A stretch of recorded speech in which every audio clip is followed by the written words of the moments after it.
All right, Danny Parkins, we got to bring him on about once a month. We've got some personal news for him that we're going to circle back and talk about this in a bit. I want to start about a story that sometimes in this business, there are little shifts all the time in every business, right? Little shifts. And in our business, August used to be a pretty fruitful month. You talked to a lot of NFL. NFL quarterbacks played at least a little. They played a lot in week three. And then Sean McVay decided, I'm not going to play any of my good players. People criticized him for it. He goes 8-0 to start the season. And everybody goes, yeah, we don't really need to start any of our players. The season getting longer. So I blame Sean McVay for making August a really awful month for sports talk radio. But filling in that gap is the WNBA, which has now become a regular topic. I can watch minute to minute our ratings. I can watch my podcast. I can watch downloads on social. And the WNBA stuff moves a meter. So I find it interesting that a lot of people are using this as a reason not to pay the women. Hey, the last 25 years, it lost money. And my take is, okay, I own the volume. If I had a podcast, let's say it was an 8-year contract and it lost money 7 years, and then the podcast added somebody the last year of the contract and it exploded. Well, I want my money back. I'm re-signing it to a 5-year contract. The whole part of this league is, guys, it was a choppy, failed league. It's not for the next decade. Who the hell wants to give up their investment after all these years of struggling? Your thoughts on that? I find it to be fairly obvious what you're saying. And I don't mean that in an insulting way. Like, they just signed a $2 billion media rights deal. They have $250 million expansion fees. The Golden State Valkyries already have a $500 million valuation and they don't exist yet. Patrick Mahomes is openly campaigning that he wants to bring a team to Kansas City, and his wife is the owner of a women's soccer league team, and they built the first ever stadium that is its main tenant is a women's professional soccer team. Like, so he's got some real cachet and capital in the women's sports space. Like, rich people, powerful people are lining up to invest in the Yes. WNBA. Ratings have taken off. Caitlin Clark is able to sell out NBA arenas. I know not every other team is and every other player is, but like, you've got a phenomenon. You've made the Tiger Woods comparison before. I agree with it. Like, Ernie Els made money off Tiger Woods. Ernie Els was playing golf professionally before Tiger Woods, but Tiger Woods changed Ernie Els' life. He changed Vijay Singh's life. He changed David Duval's life. And those were guys that were older than Tiger, that were on the pro tour before Tiger. So it's clearly a great business to invest in. It's clearly growth. How many startups lose money with venture capital money for years and years and years?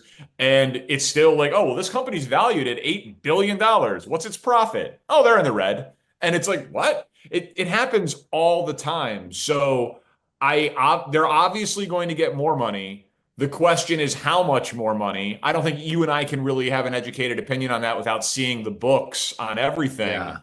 Um, so I find it all to be kind of disingenuous, like a lot of the stuff around the WNBA. Obviously, they're going to get more money, and obviously, they deserve more money.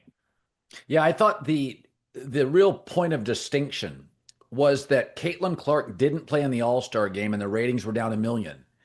But the bigger number was it was still the highest rated All-Star game in 19 years, meaning she has risen the league's noteworthiness. It's so redeemable now as a TV product that when she's not playing, there's people know the league.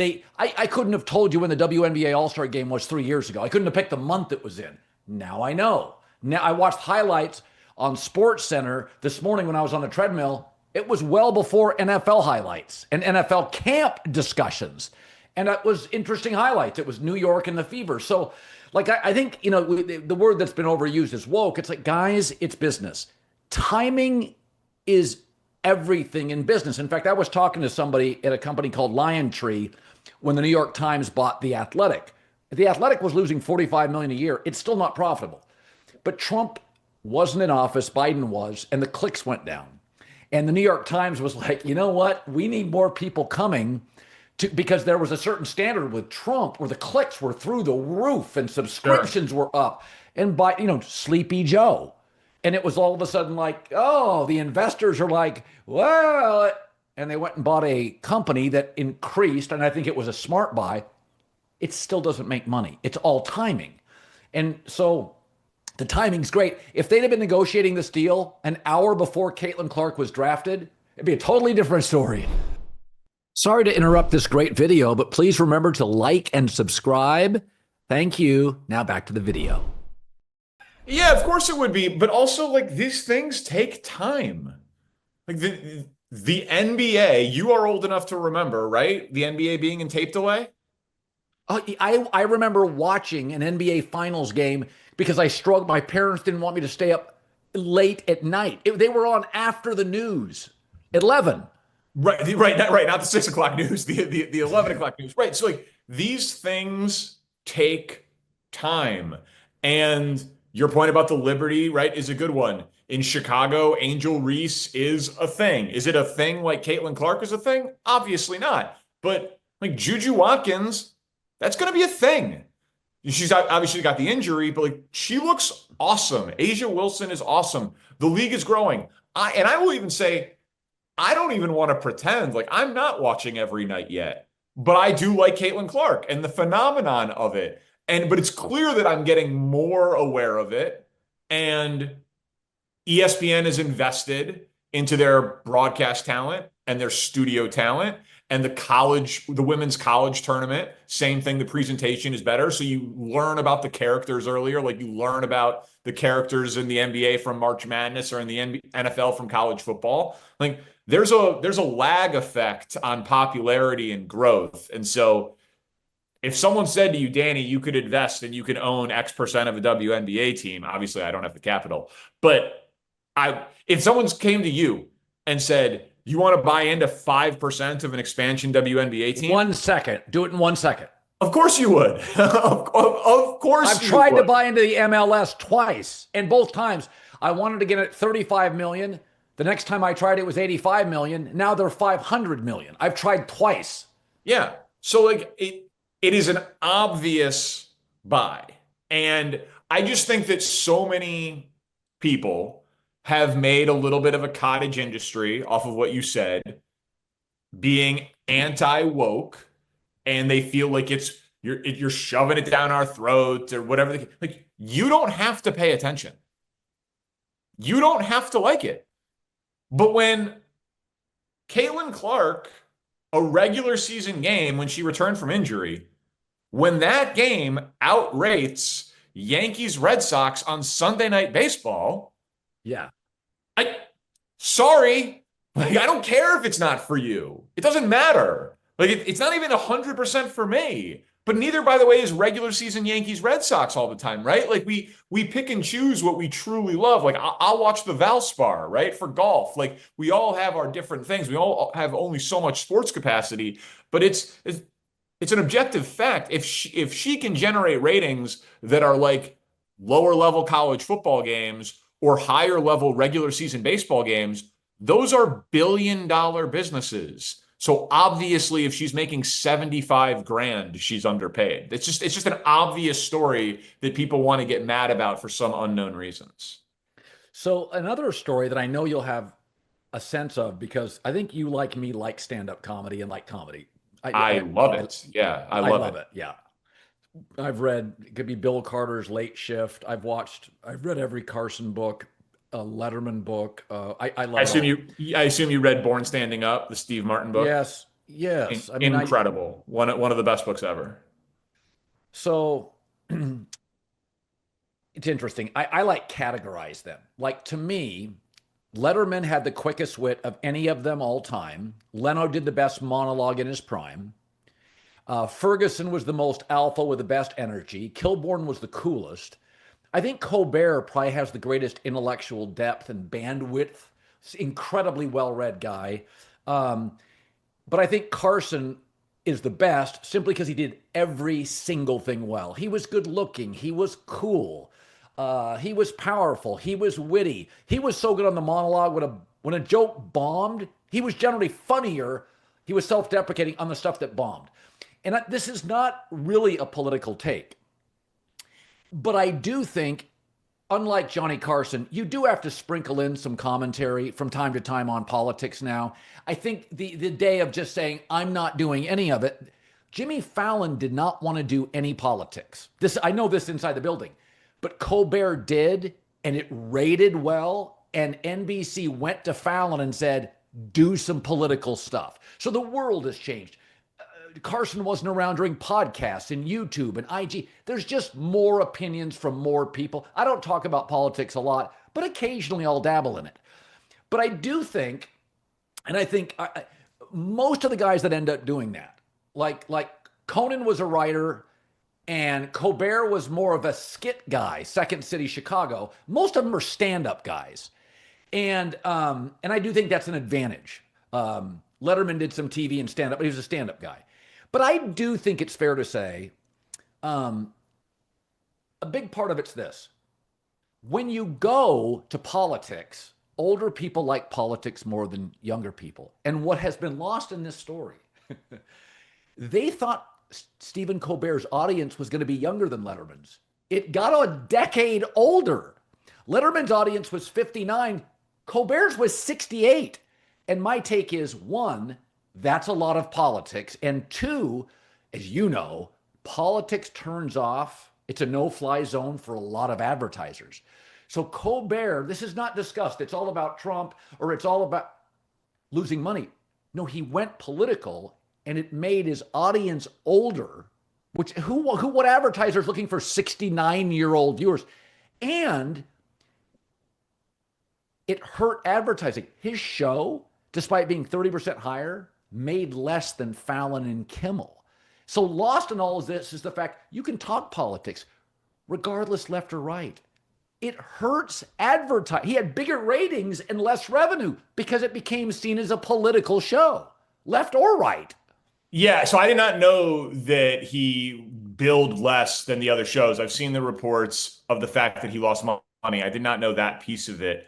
Listen, I think they're canceling the whole show. Right. They're getting out of the business. Yeah. They're getting out of the business. And while I align with Colbert's political sensibilities, and I happen to think that he not only is brilliant and incredibly well-read, his personal story is inspiring. Losing his family members in a plane crash at a young age and coming to grips with it. The moment of him and Anderson Cooper talking about grief, which I'm sure people have seen. He's like, you've got to be grateful to be alive. So that means you have to be grateful about all of it. So grief is a gift, and like learning to love the thing that you've lost, like, and the grief that comes with it. Like I've watched that clip in that interview to deal with the passing of my own brother and my dad, because it happened simultaneously to two separate diseases. So like I have a ton of respect for Stephen Colbert as a performer and as a person. I think it sucks for the industry, the idea that a corporation would cave to this on some level, whether it's true or not. And I don't know how true it is, because if they were going to fire him, wouldn't they just take him off the air? Like, he's on the air for the next 10 months. Right. And they turned him into a martyr, and every guest is just going to come on and say F you to their parent company. Yeah. That doesn't seem like a good idea. You don't normally get a goodbye. The old adage of radio is you don't get a goodbye show in radio, because what are you going to say to your bosses? They're giving Stephen Colbert 10 months. That he's going to do some unbelievably powerful, satirical, pointed commentary. And his ratings will go up. His martyrdom, his popularity, his Letterman-esque counterculture cred. He's going to be as popular as he's ever been. So I'm a little surprised that they're not just straight up pulling the plug and that they're going to eat crap on their own air for the next 10 months. That was one of the big takeaways that I had from it. And I think it's a bummer. Like in general, I never stay up to watch late night. I don't stay up to watch Saturday Night Live anymore. Anything that matters, you get it in your algorithm, you get it on YouTube, you get it on demand. That's the way of the world. But as someone who does really appreciate the history of it, like you referenced, and the art form, that's a hard job. Well, It's a it's hard also job. Live Golf heads to the JCB Golf and Country Club July 25 through the 28th, one of the world's best new courses. The venue will have its own home team, Majestics GC, featuring Ryder Cup legends Ian Poulter and Lee Westwood. So this is the last event before the season enters its final stretch. So there's only 3 events to go after this one, and it's tight at the top of both leaderboards. So in the individual stakes, Joaquin Niemann leads John Rahm and Bryson DeChambeau. The field features a total of 14 major champions, 16 Ryder Cup stars, including Rahm, DeChambeau, Phil Mickelson, Brooks Koepka, Dustin Johnson. It is an all-star loaded field. If you want to catch any or all of the drama from the JCB Golf and Country Club, follow Every Shot live on Fox Sports. When he pivoted to politics, again, whatever side you think of, the audience got older, advertisers turned off, and you don't see a lot of Stephen Colbert clips on social. That's you right. Don't. Fallon, That is Kimmel, true. It's because his show got old, and young people, they get those clips fed, and old audiences don't. So Yeah, but you know what though? Like John Oliver is popular with young people and does very well on social. Like people, like you watch, he does those 20-minute, 25-minute story, like, deep dive John Oliver things. But they're a lot of times they're almost corporate and cultural. Like he'll take on a singular cultural thing and it's not political a lot. It's just like Well, he leans left, no question. yeah. But when I think of John Oliver, and obviously like most media, not a Trump fan. But I think Colbert, when I think of Colbert, I think of politics. I don't No doubt. I mean, listen, Colbert was struggling in the ratings. This is well documented. He's talked about it. He was struggling in the ratings. He was third behind Fallon and Kimmel, and he hosted the live election night show on Showtime in 2016 and kind of processed it in real time. And that went like super mega viral. And then everyone tuned into his monologue on his first late show after it. It did massive ratings, and he's basically been number one for a lot of the whole Trump era. So there's no question he's the most political person in late night. Like Kimmel has been political and has been like held up as a. But he's very Hollywood. He does the Oscars. I think of him as Hollywood and Colbert as political.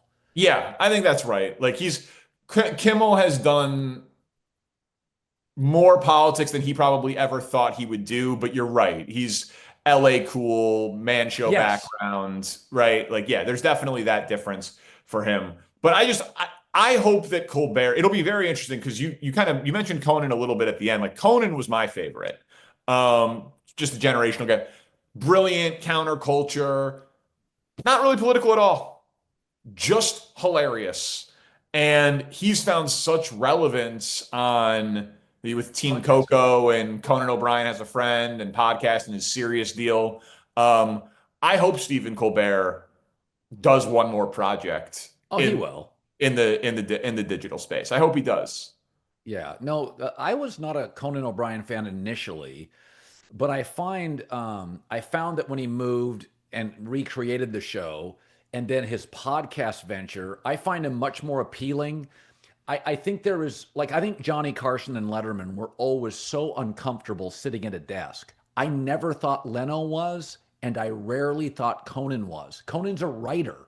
Leno is the classic stand-up guy. Letterman did local television. He was good behind a desk. And Carson, that's the only way that's kind of the way you did it right back then.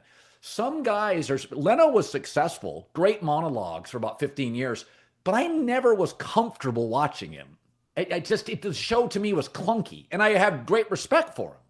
Yeah, and I mean his, he was number one. He would beat Letterman, but Letterman, like Leno was revered for his early stand-up stuff because he was a grinder, lived off of his stand-up money, never spent a dime at the Tonight Show, would do 200 gigs a year while doing the Tonight Show. So just like a workaholic, a relentless joke writer, all of those types of things. But he was so concerned with being number one and mass appeal, which is obviously what your bosses want for you in that job. I would have, like, not that anyone asked me, but it'd be so much cooler to be David Letterman than Jay Leno. Even though you would have to like live with being number two, and you and I live in the world of ratings. Letterman, I look at as iconic, and they'll talk about him in 100 years. I'm not sure that people are going to talk about their favorite Jay Leno bit in 100 years. Yeah. Yeah. No, I've seen Leno do stand up in Vegas a couple times. He's a machine at it. A machine. He's like the best batting practice hitter of all time. Like it's just bang, bang, bang, bang. It's just so easy for him. And yeah, so the whole thing is, I mean, listen, Do you think the other networks are going to get out of the business? Because like if it's true that Colbert was just straight up losing money, but he was the highest rated, well, like, but are they about to cancel Fallon and Kimmel too? I don't necessarily think so. First of all, Fallon's show is incredibly easy to sell because he does no politics and it does very well with young demos. Colbert's show was political with old demos, hard sell. So Fallon's the opposite of Colbert in terms of ability to sell it. I think Kimmel's somewhere in between. He does more politics than his network likes, but he's very I mean, like movie studios love Kimmel. They can put all their Superman stars or sinners or Kimmel's totally tied into that. So I think, I don't necessarily think it's the end. I have this thing like I'll give you AI. I am a believer that there are certain things in life that your opinion on it will tell me what kind of personality you have. AI is one of them. Oh, okay. Like if your take on AI is we're all going to die, we're going to get eaten by robots, you are largely neurotic and fear-based. Yeah. If you are me, I think AI is going to change the world for the better because I'm not neurotic, I'm not fear-based, I'm kind of a risk taker. And the truth is, I'm very comfortable with non-traditional stuff and new stuff because I'm a divorced kid. I didn't go to church. I'm agnostic. I didn't grow up with this great white picket fence like 90% of people did in America. I didn't. So I've been on my own seemingly forever. A dad wasn't in my life. I've lived in 6 states. So I'm very comfortable with constant change. So is my wife. That's why we get along so well. And so there are people that look at AI. They've lived in the same hometown. They don't like change. There's a rigidity about them. They're freaking out about AI. And so, the reason I bring this up, because you can't go anywhere in the world right now, any space, without AI dominating. And now that I've potentially marginalized you if you don't share my opinion, how do you view AI? I think it will change medical history. I think space and medicine will benefit incredibly well. We'll learn more about space in the next 5 years than we have in the last 100. Same for medicine. Nothing says summer like long days, clutch plays, and firing off a few bets, all with DraftKings Sportsbook. As the season heats up, so do the bets. And DraftKings Sportsbook has you covered. Home run props, odds boosts, whether you're chasing dingers, jumping in mid-game bets are great. There's always action to be had. So if you've never bet on baseball before, it's really easy. Pick a guy to hit a home run. Hammer some live odds mid-game, or you can just ride with your team and hope for the best. No spreadsheets, just vibes and dingers. Here's something special for first-timers. New DraftKings customers, you know the rule. Bet $5 and get $150 in bonus bets instantly. So just download the DraftKings Sportsbook app. Please use the code. You got to use this code to get the deal. Colin, Colin. You get $150. Bonus bets, betting just $5. Only on DraftKings. The crown is yours. Okay, so yeah, I mean, you at the very end there, you kind of got to where I was going to go. I don't at all claim to be an expert on this. I've just gotten better at it in the last few years. For anyone who doesn't know, my brother Brad, a couple of years ago, passed away from glioblastoma. Glioblastoma is It's terminal brain cancer. It's cancer without a cure. It's one of the worst types of cancer you can get. It has a 100% mortality rate. I've joined a Chicago-based brain cancer charity called Brain Up. I'm on the board of directors. We raise money to fund clinical trials. Obviously, I can do the fundraising piece of it and the publicity piece of it, but I obviously, when the Malnati Brain Tumor Institute at Northwestern University submits a clinical trial and they ask for 500 grand, obviously I'm not qualified to be like, that's a good trial. So we have a medical advisory board of neuro-oncologists from around the country who volunteer their time. And they look at the submissions from Rush MD Anderson, Loyola, the Chicago hospitals. And they're like, that's been tried at Duke. That's bad science. Oh, that's pretty intriguing. You should fund that one. And way more often in the last year of these calls that I'm occasionally on than the first 2 years of the calls I was on, these people are talking about AI. They really believe that because the brain is a supercomputer, they really believe that now that we are doing some things, and this is a little more in the weeds than maybe you wanted, I apologize. Like they can kind of get through the blood-brain barrier now with some ultrasound, and they can get medicine to parts of the brain that they otherwise had all of history had not been able to get it to. They think that they might be able to, with AI, figure out how our brains are wired and really make some headway in that space, which would have, I mean, Parkinson's, Alzheimer's, brain tumors. Like it has the potential to change everything with neurological disorders. And that's all AI. So like when people say it's going to kill us all, or it might save us all, like, like Right. like there is a Yes. real, there, like I would be afraid of AI. This is a bad example because it's already been replaced maybe, but like toll booth worker is not really a job anymore. It's automated. Technology killed that job, right? We have Easy Pass, iPass, whatever. Clearly, there are going to be jobs that just get cut because Coders. yes, because the machines can do it now. That I have empathy for. Sure. But you know what I mean? So I don't know that it's necessarily 100% a personality profile thing, what you're talking about, because I think if you work hey, I assemble this thing.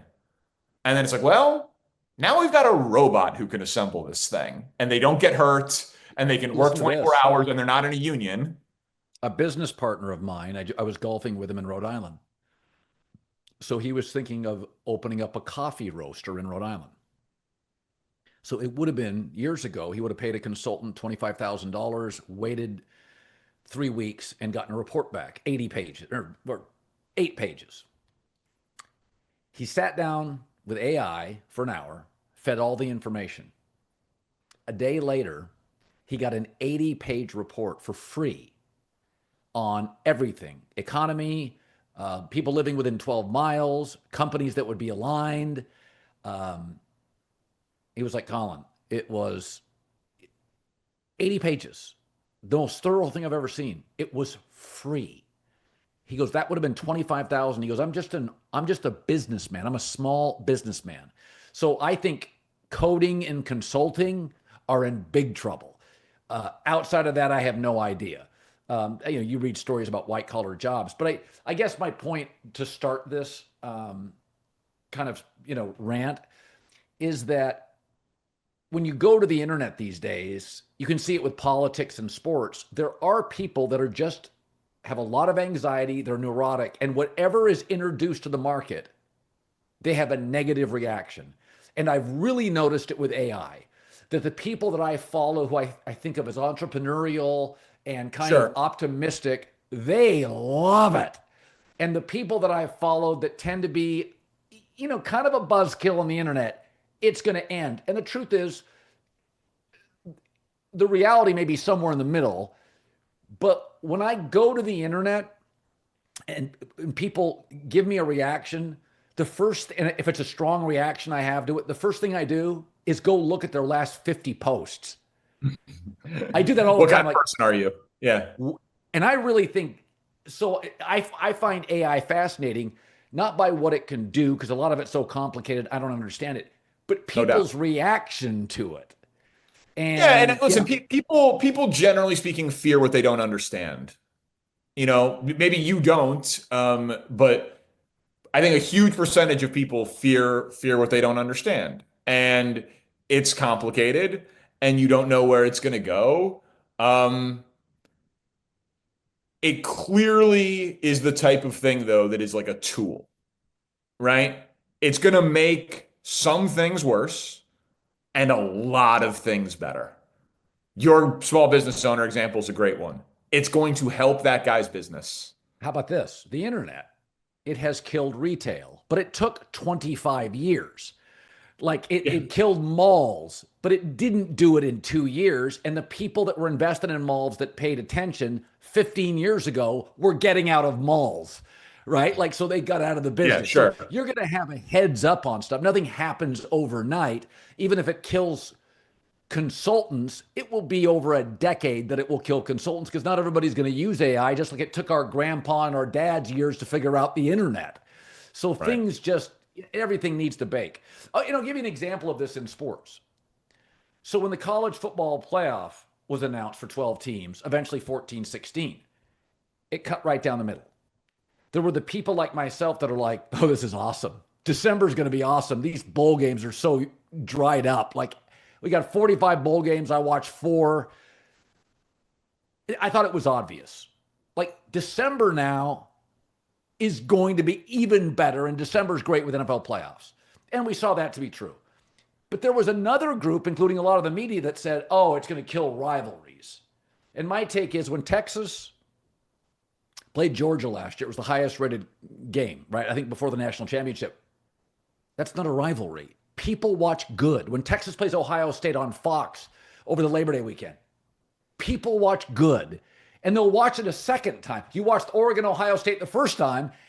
Sure. Well, it was a terrible game, but you'll watch it the second time. So my take is, it doesn't matter. We watch NFL football. Teams can play 3 times in a season. I remember years the Steelers and Ravens played 3 times. I watched all of them. So that's, like, to me, I was shocked by the number of people that were college football fans, like diehards or media, that were like, this is bad, it will kill urgency. Well, what it actually did is it allows teams now, like Ohio State and Texas, to play opening week, and whoever loses is fine. There'll be more big games in December and more big games in September. Do you think it makes the week 1 game less big, though? I watch great. Hey, everybody, this message brought to you by Green River Whiskey, the official whiskey of the Colin Cowherd Show and the Herd podcast. Summer is here. So it's a lot of long days and warm nights, and the perfect time to kick back with a glass. Just did it 2 nights ago of Green River Whiskey. You're grilling, you're out at the lake, just enjoying the sunset with friends and family. Green River is your go-to pour this summer. Smooth, it's classic. It's got a story that goes back over a century. Find Green River near you at greenriverwhiskey.com. That's it, greenriverwhiskey.com. Here's to Green River Whiskey, being sure to raise your spirits this summer. I know you do. You are a super fan of college football. Michigan, Ohio State last year, the loser of the game wins the national championship.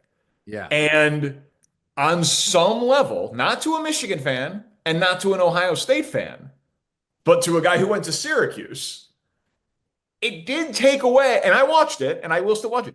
It did take away a little bit of the first Michigan-Ohio State game, because it objectively matters less. But it didn't take it away in the moment. As Michigan was shocking them as a 20-point dog, it didn't hurt then. In retrospect, you look back and go, well, it doesn't feel as big. Well, that's like saying a year after you got a Christmas present, I don't feel the same today as I did a year ago when I got the Christmas present. No, I know, but you take the lesson and you go forward with it, and you say there is some, like the NFL has expanded the playoffs, right? Easier to get in. We love the playoffs. It's more football. Week 17 was terrible. because most of the teams were like sitting guys.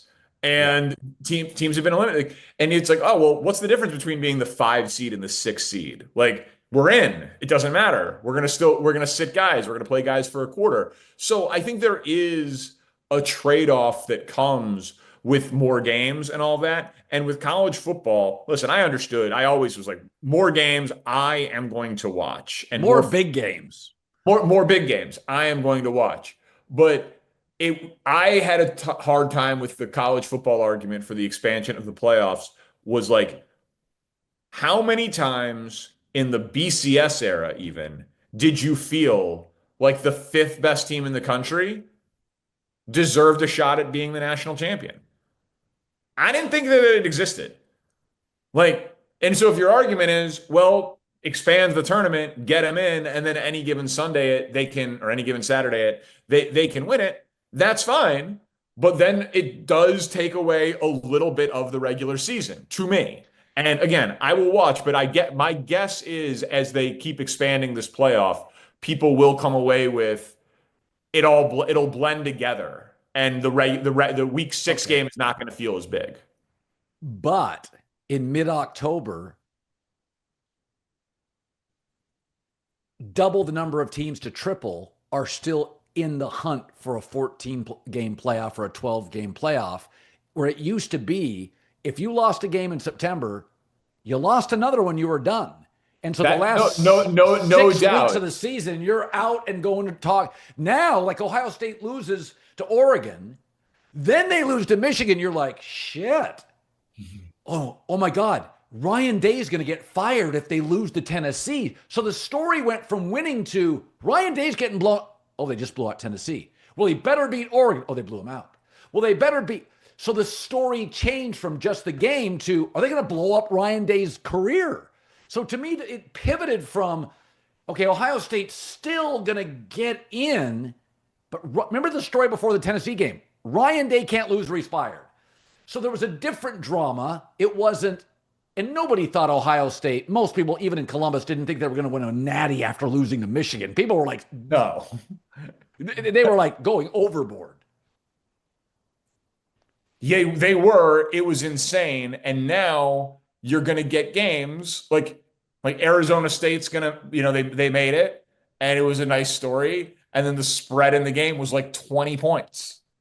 Right. Like for a college football playoff game. It does like it doesn't, that part of it is going to feel a little weird to me because can they win? Yes. But like, was there any part of you that thought that Arizona State could have gone on a run and won the national No. championship? No. But okay. Zero part of you. So it felt a little bit like a waste of time. Okay. But I think there's only 5 teams that can win the Super Bowl next year going into the season.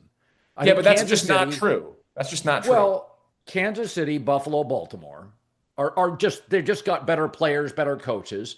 Yeah. I think we both think Denver and the Chargers are interesting, but Bo Nix hoisting a trophy seems rare. We know Philadelphia is really, really good, and McVay and the Rams will be there. And then there'll be a couple of really interesting teams. I don't think Brock Purdy now with an older team and a shaky O-line works. But I've been arguing this for years. There's way less parity in the NFL than everybody thinks. And the reason I know that, because for the second year in a row, I can pick the division winners easily in the AFC. And it's getting to the point when picking division winners in the NFL, 6 of 8, is not that difficult. Okay, but do you think Washington could have won the Super Bowl last year? No. There's always a shocking team. I had picked the Rams the year before as the shocking team. I picked, by the way, last year, Washington and Denver to be the shocking teams. How did I do that? Well, because I think they were so poorly run with Dan Snyder that all the new guys, easy division wins against Dallas and the Giants. So I actually picked Washington and Denver to be much better. Like this year, I think it's obvious. New England and Tennessee are going to double their win total. So even the surprises are pretty. I've done 4 years in a row where I've picked the double your win team. It's going to be New England this year, and Chicago, Tennessee. So let's go to Chicago. I I don't I find the division very weird. Oh, listen, I mean, we could go, we could do listen, we'll do a lot of Bears at some point before the Yeah. year. Here's the Um, thing. Big advantage to the Bears. yeah, they got a lot better. JJ McCarthy, you're going to see it very quickly, is not what people think. And the Lions lost both coordinators. So, whereas we look at the AFC West and go, God, that's a good division, we say that about the NFC North. We don't know about Jordan Love. We really don't. JJ McCarthy is a C quarterback. You ever seen JJ McCarthy's fourth quarter college stats and playing from behind fourth quarter stats in college with Michigan and Harbaugh on that O line? They're terrible. Detroit's pulling back because their O line in the middle is a mess and they lost both coordinators. That is a real bonus. That division we think is really it's well coached. I think the Bears have an opportunity to win 10 or 11 games. I don't think it's as good a division as people think. Well, then they would be a double your win team if they can get to double digits. I mean, I think that having the level of coaching in that division is just very, very, very high, and so Yes. I think that makes the worst team in that division. Like, let's say you're right about JJ McCarthy. He still has Kevin O'Connell, Jordan Addison, and Justin Jefferson. Like, they got Kirk Cousins to be near 5,000 yards. They got Sam Darnold $100 million. Like, JJ McCarthy doesn't need to be awesome in order for that offense to be pretty good. And let's say Minnesota's the worst team in the division this year. They won 14 games last year. Like, it's a pretty good worst team if that's what they are. Or if the Bears are the worst team in the division, that's a pretty tough worst team. So, like, even if they're not top heavy dominant, I don't see there being any team in that division that's just like straight up bad. There's no Cleveland Browns in that division. You know, there's no Jets, there's no Giants, there's no pushover there. So I think that's what's going to make it tough is that they each just have to play each other 6 times, and the team that does the best in that division might go 4-2. You know, they might just beat each other up this year. Finally, Um, 2 minutes left. yeah, and You I go, can go a you minute or two over. Yeah, go ahead. so you have been added to First Things First. They're expanding it by an hour. Yeah. As 3 shows were eliminated, casualties of TV, always ugly and always rough. You're a survivor. You go to the First Things First show, which has great chemistry. I remember when I heard this about probably a day before you did. I was like, "Oh, this is gonna be a good show." That's where you put Danny Parkins. Um, yeah, I think I knew a day before you, but I was sworn to secrecy. So it wasn't like I had bad news. I had good news. I just didn't want to share good news.